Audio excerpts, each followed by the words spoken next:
Hello, আসসালামু আলাইকুম। আশা করি সবাই ভালো আছেন। তো আমাকে আপনারা অনেকে প্রশ্ন করছেন, জিজ্ঞাসা করছেন যে পাট কাটার মাস কোন মাসে এবং কি কি করলে পাট মোটা হয়। তো আপনাদের কাছে সংক্ষিপ্তভাবে সব কিছু খুলে বলবো। দেখুন, এই পাটটা কি সুন্দর মোটা হয়েছে, এই পাটটা কি সুন্দর মোটা হয়েছে, আর এই পাটটা কি সুন্দর মোটা হয়েছে, এটা কি সুন্দর মোটা হয়েছে। তো পাট মোটা করতে হলে আপনাকে ফাঁকা ফাঁকা মানে পাতলা করে দিতে হবে। এই পাটটার আর এই পাটটার থেকে দূরত্ব কত দূর এবং এই পাটটার থেকে এই পাটটা কত দূর দূরত্ব, এই পাটটার থেকে এই পাটটা কত দূর দূরত্ব। তো পাট উচ্চ ফলনশীল পাট পেতে হলে আমাদেরকে পাতলা করে পাট বুনতে হবে। এখন অনেকে প্রশ্ন করতে পারেন পাতলা মানে 1 বিঘা জমি 33 শতকে কতটুকু বিচি বুনবো। তা আমার এই জমিতে আমি 16 শতকে বিচি বুনছি 400 গ্রাম। তো সেই হিসাবে যদি আপনারা 33 শতক বিঘাতে 1 বিঘাতে যদি পাট বুনতে যান তাহলে আপনারা 800 গ্রাম বিচি বুনতে পারেন। তাহলে পাট হবে মোটা এবং পাতলা হবে।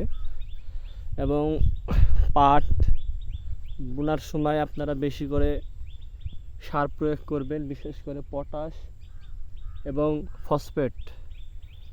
এখন অনেকে বলতে পারেন যে আমরা এখন প্রথমে তো আবাদে অনেক টাকা খরচ করছি, পরবর্তীতে আমরা সার দেবো, কিন্তু তা হবে না। প্রথমে যদি আপনারা বেশি করে সার দেন তাহলে জিনিসটা ভালো হবে। আমার এই জমিতে আমি প্রথমেই পটাশ দিয়েছিলাম 15 কেজি এবং বাংলাদেশ ডিএপি দিয়েছিলাম 5 কেজি, ইউরিয়া দিয়েছিলাম 5 কেজি, 25 কেজি সার আমি প্রথমে দিয়েছিলাম। তো আপনারা যারা যারা আবাদ করবেন ভালো করে করবেন, ভালো করে প্রথমে বেশি করে সার দেবেন।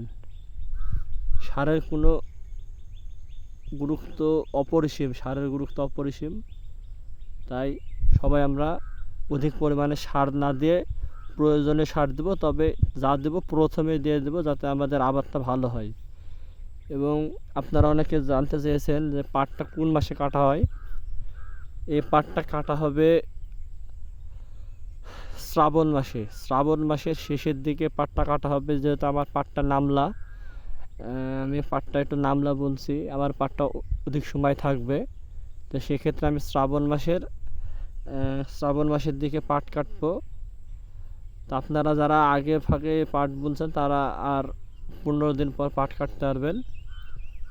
তো সবার কাছে অনুরোধ রইল, আপনারা পাট যখন করবেন তখন প্রথমে বেশি করে সার দেবেন, তা না হলে সার না দিলে পাট ভালো হবে না। সবার প্রতি দোয়া শুভকামনা রইল। আসসালামু আলাইকুম।